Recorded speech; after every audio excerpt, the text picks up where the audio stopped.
tama ba na ang ating sariling mamamayan, ang ating sariling senador ay isosurrender ng gobyerno sa dayuhan? Ngunit mayroon tayong korte mula sa Municipal Court, Regional Trial Court, Court of Appeals, Sandigan Bayan, at pati pa sa Korte Suprema. Buhay ang korte natin. Bakit natin isosoko ang sariling mamamayan? Para bang wala tayong korte at wala tayong mga hukom na pwedeng maglitis sakaling may kasalanan man o akusasyon laban kay Senator De La Rosa o sino pa man. Buhay ang korte sa Pilipinas. Lumalaban! Lumalakas! Lumalawak! Lumalaban! Yan po ang hanay ng sambayan ng Pilipino, ang hari-harian sa ating bansa. Sa araw na ito, nagsimula na po, mga kababayan, ang paglulunsad ng sistematikong atake sa institusyon ng Senado habang nagkakaroon ng self-preservation ang senador ng ating bansa na si Senator Bato de la Rosa, who was elected by nearly 21 million Filipinos. Naging chief ng National Police. He may not be a perfect chief of the PNP, pero ginampanan niya ang tungkulin niya bilang tagapangulo, pinulong general ng Armed Forces of the Philippines, ng Philippine National Police. Ano ang kabayaran? Ang kabayaran ay ang paghahabol sa kanya ng sariling kapulisan at sariling mga law enforcement na dapat ay nagpoprotekta sa mamamayan at hindi sa dayuhan. Ang main issue kay Senator Bato de la Rosa, hindi kung guilty siya o hindi sa inilunsad na digmaan kontra droga. Ang main issue ay tama ba na ang ating sariling mamamayan, ang ating sariling senador ay isosurrender ng gobyerno sa dayuhan? Ngunit mayroon tayong korte mula sa Municipal Court, Regional Trial Court, Court of Appeals, Sandigan Bayan, at pati pa sa Korte Suprema. Buhay ang korte natin. Bakit natin isosoko ang sariling mamamayan? Para bang wala tayong korte at wala tayong mga hukom na pwedeng maglitis sakaling may kasalanan man o akusasyon laban kay Senator De La Rosa o sino pa man. Buhay ang korte sa Pilipinas. Therefore, hindi ito tungkol sa katarungan sa di umano'y mga naging biktima ng war on drugs. Tungkol po saan ito? Tungkol ito sa maruming politika nila Marcos at nila Romualdez. Ginawa nila yan kay Tatay Digong. Rodrigo Duterte may not be a perfect president, pero siya ang nagbangon ng dangal ng ating pamahalaan at dangal ng bansang Pilipinas. At siya ang nagpakita na karapat-dapat na maglingkod ng tama at tapat ang mga nasa gobyerno at hindi dapat nangungurakot, hindi dapat takot sa kriminal, mga drug lords at sindikato, hindi kasabwat ng mga terorista, at lalo tigit pa, minamahal niya ang ordinaryong mamamayang Pilipino. Basta hindi ka tarantado, hindi ka kriminal, hindi ka akyat bahay, hindi ka drogista, at hindi ka magnanakaw, hindi ka manggagahasa, at hindi ka kidnapper, wala kang problema sa gobyerno noon ni Rodrigo Duterte. Tama? Tama! Wala akong narinig na ordinaryong mamamayan na inapi ni Rodrigo Duterte. Saksi tayo dyan lahat. Tama! Yan ang katotohanan. Ngayon, si Rodrigo Duterte pinagtaksilan ng gobyernong ito at hindi pa kontento sa pagtataksil na yon. Gagawin nila ulit sa isang senador. At hindi na tayo papayag yan. Yes! Ang pagtitipon natin dito sa harap ng Senado ay pagtitipon para sa bansang Pilipinas, hindi lamang kay Senator Bato de la Rosa. Lumaban tayo ng mahigit 300 taon sa mga mananakop na kolonyalistang Espanyol. Lumaban tayo sa mga mananakop na Amerikano at mahigit 1,000,000 Pilipinong namatay during Filipino-American War. Lumaban tayo sa digmaan sa mga Hapon na mananakop. Subalit ang gobyernong ito ngayon ay nagpapasakop sa mga banyaga na walang karapatan na makialam sa ating pangloob na mga usapin at proseso ng ating katarungan.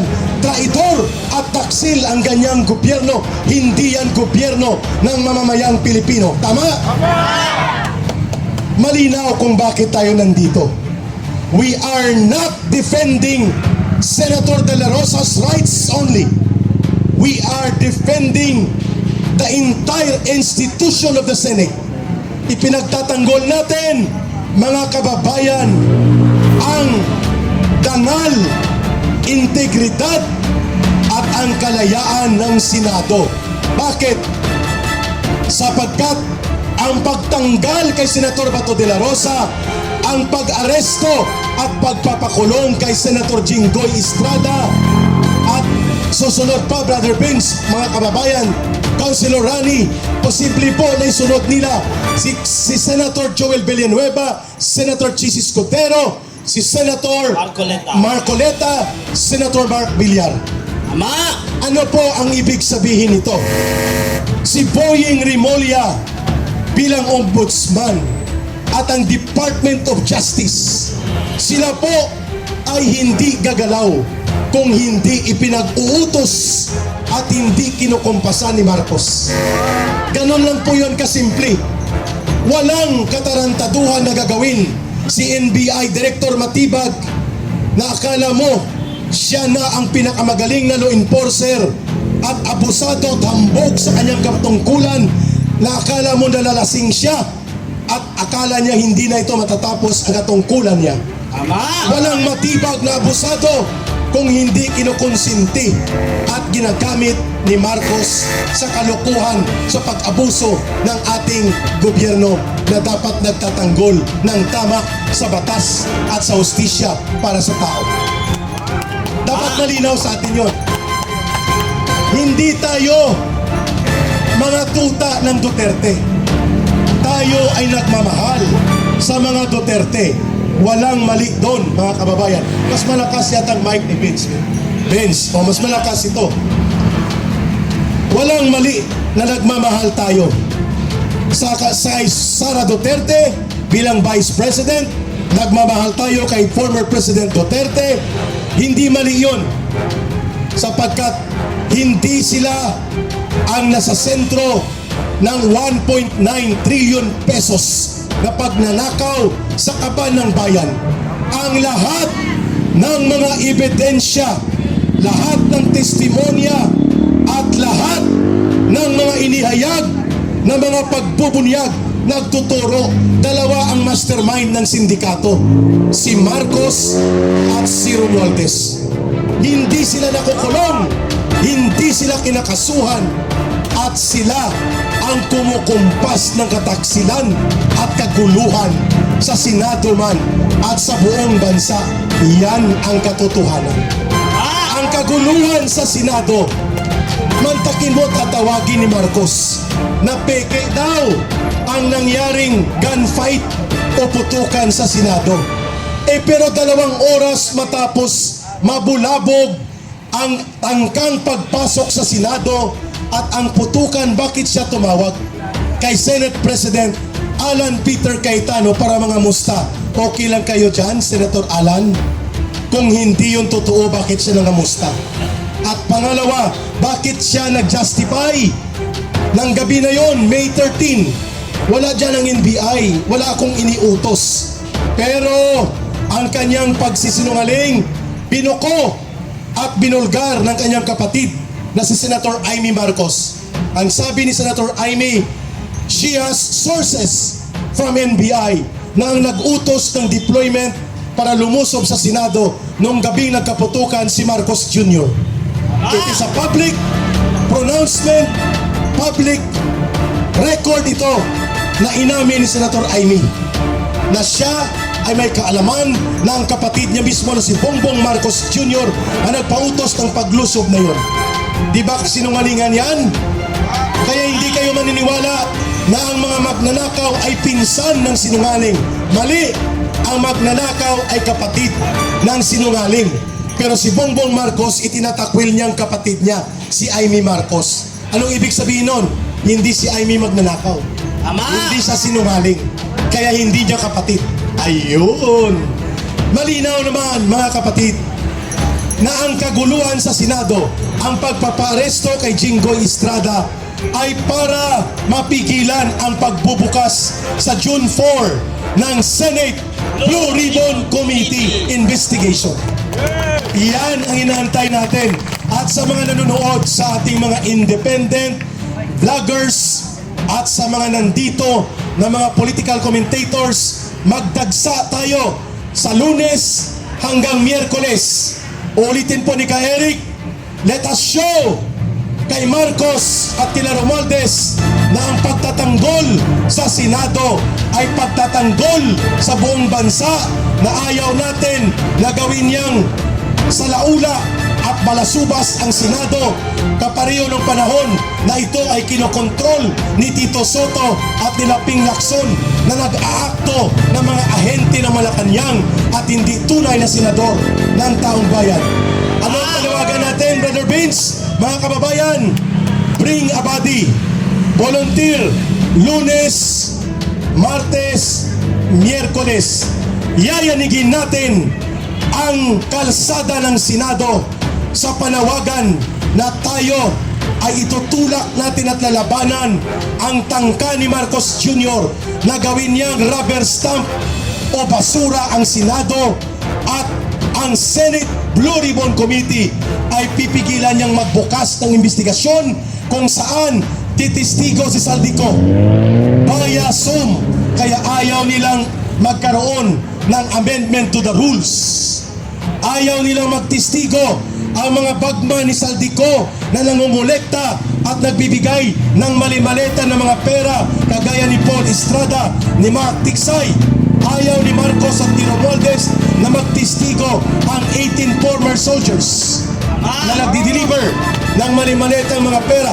Ayaw ni Marcos at ni Romualdez na ipatawag si Lucas Bersamin, ang kanyang executive secretary.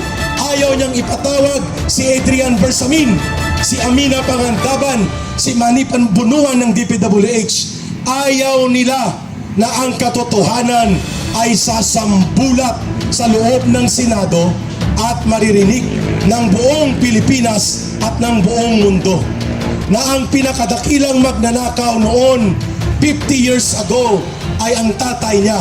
Ang sumunod na dakilang magnanakaw at mukhang hihigitan pa ang tatay niya. After 50 years ay ang anak, kapareho ang pangalan, Marcos Jr. Yan ang hindi pwedeng itanggi na katotohanan. Kaya pinapanawagan natin kay Boying Rimulya, unahin mo ang pag-imbestiga at pagsampa ng kaso kay Marcos Jr. at kay Martin Romualdez. Saka kami maniniwala na ikaw ay hindi tuta ni Marcos at ikaw ay walang kwenta na uri ng ombudsman. Sabi nila, immune sa kaso ni si Marcos. Sabi lang nila yun. Sapagkat hindi naman po ipinagbabawal sa batas na pwede magsampa ng kaso kahit presidente yan kung ang katotohanan at ebidensya naghuhumiyaw at malinaw na siya ay sangkot. Pasimplihin lang po natin ang kwento na ito. Lahat ng budget ni Singkong Duling ay hindi lalabas kung hindi pinipirmahan ni Marcos ang budget. Klaro? Walang flood control na nanakawin kung hindi lalabas ang pundo. Sapagkat ang nagpipirma ng budget si Marcos. Pero sino ang operator para ang budget ay gawing sindikato? Ang kanyang pinsan na si Martin Tambaloslos Romualdez. Sana maintindihan ng ating mga kapulisan kung bakit galit na galit ang taong bayan. Hindi para sa kanila, sapagkat sila ay biktima din Mga Pilipino din po ito, mga intelligence na nandyan sa gilid. Ang NBI, ang PNP, ang AFP, ang pamilya nila po ay nanggaling din yan sa pamilyang manggagawa, pamilyang magsasaka, pamilyang urban poor. Hindi sila nagpulis at hindi sila naging sundalo kung sila ay mga mayayaman. Kaya naman dapat maging maluwag din ang kanilang pag-ating boses, hindi lamang dito sa harap ng Senado, buong kapuluan, dadagundong ang boses ng totoong makapangyarihan sa Pilipinas, ang mamamayang Pilipino. Ayun. So start na tayo, Vince. Dito na lang muna mga tagapamandilan ng flags. Vince, mauna na ako magsalita, Tatay Rani.